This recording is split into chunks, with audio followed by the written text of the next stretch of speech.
కేసీఆర్ గారి యొక్క పోరాటాన్ని తెలంగాణ సమాజం, ఈ ప్రపంచం తెలంగాణ ఉన్నన్ని రోజులు, మనుగడ ఉన్నన్ని రోజులు కేసీఆర్ గారిని మరిచిపోయేటువంటి పరిస్థితి లేదు.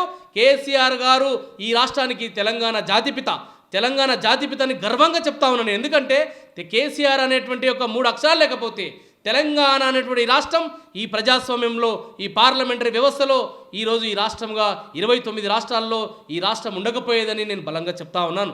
మేమందరం కూడా తెలంగాణ ఉద్యమంలో కేసీఆర్ గారి అడుగుజాడలు నడిచి తెలంగాణ ఉద్యమంలో మమేకమై పాల్గొని జైల్లో జీవితం గడిపినాం. Chanchalguda jail, Cherlapalli jail, police లాఠీలు, టియర్ గ్యాసులు, అదేవిధంగా ఎన్నో పోలీసుల నిర్బంధాలను మేము ఎదుర్కొన్నాం. ఈరోజు 10 సంవత్సరాల పాటు ఈ దేశంలోనే నంబర్ 1 రాష్ట్రంగా కేసీఆర్ గారు తీర్చిదిద్దారు. తలసరి ఆదాయంలో కావచ్చు, జీడిపిలో కావచ్చు, ఈ రాష్ట్ర సంపద కావచ్చు, రియల్ ఎస్టేట్ కావచ్చు, అనేక రంగాలలో ఈ రాష్ట్రం దేశంలో పురోగతి చెంది దేశంలోనే నంబర్ 1 రాష్ట్రం అయిందంటే కేసీఆర్ గారు. కేసీఆర్ అనేటువంటి వ్యక్తి లేకపోతే ఈ తెలంగాణ లేదు.